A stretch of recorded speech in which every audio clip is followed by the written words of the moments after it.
ওকে student, দেখো এখন তোমাদের পড়ানো হবে ইউনিট 2।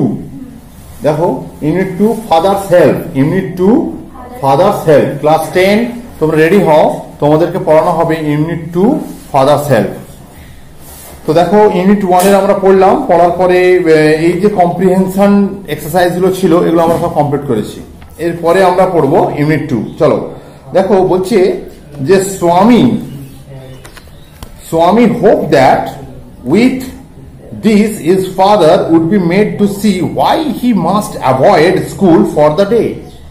স্বামী এটা আশা করছিল তার বাবার কাছ থেকে, যে তার বাবা এটা জানতে চাইছে যে কেন স্বামী স্কুলটা আজকে অ্যাবসেন্ট হবে।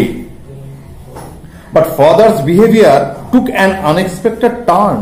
তার মানে কিন্তু হঠাৎ করে তার বাবার চিন্তা ভাবনাটা কি হয়ে গেল, যে পাল্টে গেল। যে বাবা হঠাৎ করে কেন চেঞ্জ হয়ে গেল এটা স্বামী ঠিক বুঝে উঠতে পারছে না।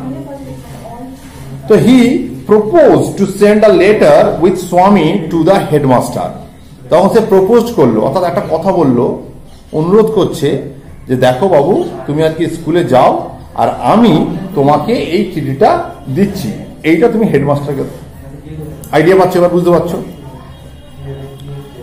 তো no amount of protest from Swami would make him change his mind. এই যে কত সুন্দর কথা, দেখো নো অ্যামাউন্ট অফ প্রোটেস্ট, এটা একটা idiom. No amount of protest অর্থাৎ কোন রকম প্রতিবাদ ছাড়াই, কোন রকম প্রতিবাদ ছাড়াই স্বামী ব্যাপারটাকে মেনে নিল যে ঠিক আছে বাবা যেটা বলছে সেটাই করি। By the time Swami was ready to leave for school, ঠিক যে সময়ে স্বামী রেডি হচ্ছে স্কুলে যাবার জন্য, father had composed a long letter to the headmaster. বাবা একটা লম্বা চিঠি বার করেছে, স্বামী আসো এই চিঠিটা নিয়ে যাও হেডমাস্টারকে গিয়ে দাও। তো he put it an envelope and sealed it. এমন ভাবে দিয়েছে যাতে স্বামী না তার রাস্তায় যদি পড়ে ফেলে সেটাও পারবে না, কারণ খামের মধ্যে দিয়েছে এনভেলপ, হলুদ খাম হয় এনভেলপ, আর তাকে সিল্ড করে দিয়েছে, আঠা দিয়ে দিয়েছে। হ্যাঁ। So what have you written father? Swami asked apprehensively. দেখো অ্যাপ্রিহেন্সিভলি মোট অফ করে দেওয়া আছে। অ্যাপ্রিহেন্সিভলি মানে হচ্ছে কিরকম ভাবে জিজ্ঞাসা করছে, in a manner which expresses worry that something unpleasant may happen. কি বলছে? In a manner which expresses worry, একটা উদ্বিগ্নতা। তুমি কাউকে বাড়িতে আসতে বলেছো আর তুমি জানতে আজকে বাবা বাড়িতে নেই, আসবে না, সেই ফাঁকে তুমি কাউকে আসতে বলেছো বাড়িতে, আর বাবা চলে এসেছে, আর ঠিক তার 5 মিনিট পরে সেও আসবে। তুমি তখন বাবাকে কিরম ভাবে জিজ্ঞেস করবে, বাবা বাবা বাবা তুমি কি আজকে কখন যাবে বাবা? আমার বাবা জিজ্ঞেস করছে আমি কেন যাবো বাড়িতে, আমি তো চলে এসেছি। না না, তুমি তো বললে বাবা আজকে উড়বেড়িতে তুমি গিয়ে পটল বিক্রি করবে বাবা, তাহলে তুমি নিশ্চয়ই চলে যাবে। তাহলে কি তোমার মধ্যে একটা ভয়, যে ওয়ারি। তুমি কিভাবে জিজ্ঞেস করছো? এই যে তোমার শরীরের ভাঁজ, তোমার মুখের আকৃতি, অ্যাপ্রিহেন্সিভলি, ও ভয়ে ভয়ে জিজ্ঞাসা করছে। হ্যাঁ, ওই রকম আচরণে, বাবা বাবা তুমি চিঠিতে কি লিখেছো? তার মানে কি? তার মানে স্বামীনাথন আইদার মিথ্যা কথা বলেছে, ওর বাবাকে মিথ্যা কথা বলেছে। তাহলে বাবা কি করেছে? সেই চিঠিটা লিখেছে স্যামুয়েল স্যারের বিরুদ্ধে, যেটা ওর ভয় হচ্ছে যে আদৌ কি স্যামুয়েল স্যার এতটা খারাপ যে আমি বাবাকে যতটা বলে ফেলেছি তার উপরে হয়তো চিঠিটা লিখে ফেলেছে। এটা স্যামুয়েল স্বামীনাথন চিন্তা করছে। সেই যে ম্যানারটা, সেই যে বিহেভিয়ারটা, সেইটাকে বলা হচ্ছে apprehensively.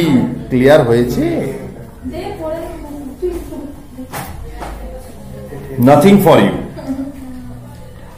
Give it to your headmaster. তোমার জন্য কিছু নয়, তোমাকে এটা ভাবতে হবে না। And go to your class. তুমি হেডমাস্টারকে দেবে আর সোজা ক্লাসে চলে যাবে। হেডমাস্টারকে দিয়ে দিলে আর সোজা ক্লাসে তুমি চলে যাবে। Have you written anything about our teacher Samuel? তুমি কি আমাদের টিচার স্যামুয়েল সম্বন্ধে লিখেছো? Yes, plenty of things. হ্যাঁ, প্লেন্টি অফ থিংস মানে কি? অনেক অনেক লিখেছি, আমি অনেক কিছু লিখেছি। ওয়েট করো। What has he done father? বাবা বাবা সে কি করেছে? দেখো এবার ও ভেতর থেকে ভয় পাচ্ছে। তাহলে ওই এতক্ষণ ধরে ওর সম্বন্ধে উল্টো পাল্টা বলেছে, আবার ওই বলছে যে বাবা বাবা সে কি করেছে বাবা। Everything is there in the letter, সবটাই এই চিঠির মধ্যে রয়েছে। গিভ ইট ইউর হেডমাস্টার, যাও তোমার হেডমাস্টারকে তুমি দিয়ে দেবে।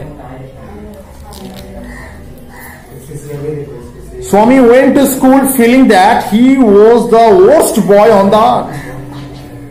স্বামী যখন স্কুলে যাচ্ছিল তখন সে এইটা ফিল করে করে যাচ্ছিল যে সে হচ্ছে আজকে সব থেকে খারাপ ছেলে এই পৃথিবীর, যে তার শিক্ষক সম্বন্ধে উল্টো পাল্টা বলেছে তার বাবাকে, সেটা ফিল করছে ভেতরে ভেতরে। His conscience bothered him. Conscience মানে কি?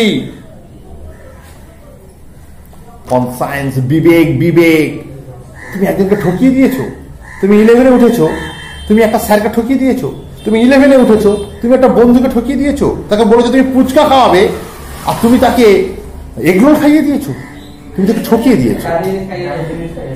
তুমি তাকে বলেছো বিরিয়ানি খাওয়াবে আর তুমি তাকে ফ্রাইড রাইস খাইয়েছো, চিকেন বিরিয়ানি খাইয়ে দিয়েছো। তাহলে এই যে ঠকানোটা। এক মিনিট, তাহলে কি বললো? কনসায়েন্স, বিবেক তোকে বোধ করছে, বারবার ধাক্কা মারছে, বিরক্ত করছে যে আমি কি আদৌ তো ঠিক বলেছি বাবাকে, বাবাকে কি লিখেছে এটা আমার। Understood everyone, understood. He was not at all sure if his description of Samuel had been accurate.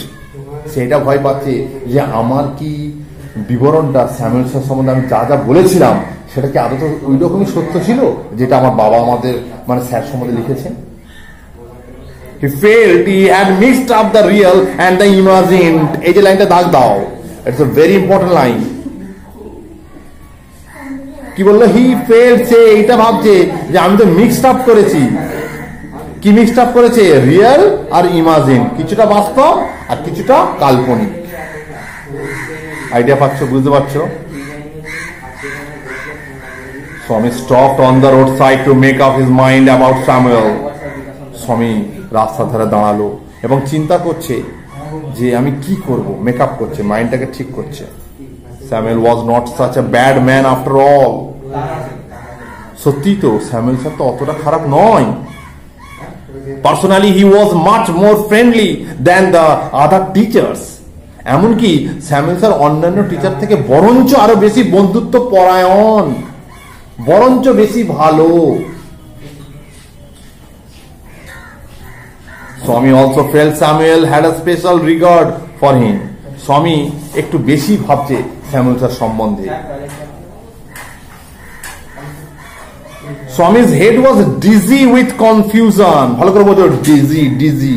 এই যে মোটা অক্ষর আছে দেখো নিচে লেখা রয়েছে, এটাকে ওয়ার্ড নেস্ট বলা হয়। ডিজি মানে কি? Imbalanced and undecided state of mind. কি বললাম? Imbalance and undecided. তুমি তোমার বন্ধুটাকে ডেকেছো কিন্তু তুমি এত এত আনন্দিত হয়েছো যে তুমি ইমব্যালেন্সড হয়ে গেছো, আর তুমি কি করছো? আনডিসাইডেড, যে তুমি তাকে প্রথমে জল খাওয়াবে না তুমি তাকে গরম চা খাওয়াবে। তুমি আনডিসাইডেড হয়ে যাচ্ছ না কি খাওয়াবে। হ্যাঁ, ঠিক উদাহরণটা কেন নিয়ে আসো। স্যামুয়েল স্যার সম্বন্ধে ও কি করছে? ডিজি, ডিজি, এই যে কনফিউশন হয়ে যাচ্ছে, ইমব্যালেন্সড হয়ে যাচ্ছে যে আমি স্যারকে কি বলবো। স্যার যদি সত্যি বাবার চিঠিটা হেডমাস্টারকে দেবে, আর হেডমাস্টার যদি স্যামুয়েল এদিকে আসো, তুমি কি এমন করেছো যে গার্ডিয়ান্স থেকে কমপ্লেন এসছে, আর তখন যদি স্যার আমার সম্বন্ধে খারাপ ধারণা করে, এই ব্যাপারটা কি করছে? ওকে ইমব্যালেন্স করছে, আবার আনডিসাইডেড করে দিচ্ছে ওর মাইন্ডটাকে। আইডিয়া আসছে? বুঝতে পারছো স্টুডেন্টস? এভরিওয়ান প্লিজ, বুঝতে পারছো? Very good. He could not decide if Samuel really deserved the allegations made against him in the letter. এক মিনিট, সে সত্যিকারের সিদ্ধান্ত নিতে পারছে না। ও এই সময় ছাগলগুলো ডাকছে যে স্যামুয়েল সত্যিকারের কি এই অন্যায়ের ডিজার্ভ করে? আমি যা যা বাবাকে বলেছিলাম আদৌ কি সেটা সব সত্যি? আর সেটা যদি বাবা লিখে থাকে তাহলে সত্যি কি স্যামুয়েল স্যার সেটা ডিজার্ভ করে? বুঝতে পারছো স্টুডেন্ট? বুঝতে পারছো? the more he thought of Samuel সম্বন্ধে যতই চিন্তা ভাবনা করে বেশি বেশি, the more Swami grieved for him. স্বামী ততই ভয় পেয়ে যাচ্ছে, ততই ভীত হয়ে যাচ্ছে। একটা স্টুডেন্ট না, তার ব্রেনটা কতটা সে চিন্তা ভাবনা করতে পারবে। To recall Samuel's dark face, recall মানে কি, রিকল চিন্তা করছে, ভাবছে। তুমি যেমন ভাবছো স্বপ্নে, তুমি চোখ বন্ধ করে স্বপ্ন দেখছো যে আমি রাস্তায় যাচ্ছিলাম, আমি একটা সাদা বিড়াল দেখতে পেলাম, আর একটা কালো বিড়াল দেখতে পেয়েছো, আর সেই কালো বিড়ালের পাশে একটা ছেলে দাঁড়িয়েছিল যে ছিল অন্ধ, লাঠি হাতে, হ্যাঁ, বোবা, পাগলা, কালা কালা। তো কি করছে স্যামুয়েলের সেই কালো মুখটা গো, ডার্ক ফেস মানে কি, কালো মুখটা তার মনে পড়ছে। হিজ থিন মুস্ট্যাক, মুস্ট্যাক মানে কি বলেছিলাম, এই যে মুস্ট্যাক, তাহলে তার সরু দাড়ি, খোঁচা খোঁচা দাড়ি, আনসেভ চিক, ওই যে খোঁচা খোঁচা দাড়িটা কাটলে তার মোলায়েম হয়, তাহলে সেভড হয়, আনসেভড। অ্যান্ড ইয়েলো কোট, আর হলুদ রঙের সে কোট পরে আসতো। ফিল্ড স্বামীনাথন উইথ সরো, সেগুলো মনে করছে, আর স্বামীনাথন একটু দুঃখ পাচ্ছে, দুঃখ পাওয়া, তাহলে এগুলো ভাবছে। তাহলে স্যামুয়েল স্যার সম্বন্ধে সে বাবাকে বলে ফেলেছে, স্যামুয়েল স্যার সম্বন্ধেই হেডমাস্টার কাছে চিঠি লিখেছে তার বাবা, সেগুলো সে ভাবছে আর মনে মনে সে দুঃখ পাচ্ছে।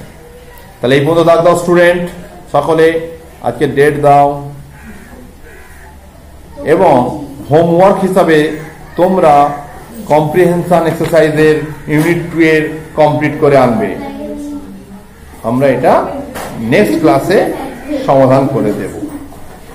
ওকে, thank you very much for this day. আশা করছি তোমরা ভালো থাকবে, সুস্থ থাকবে, আর সকলের সঙ্গে থাকবে।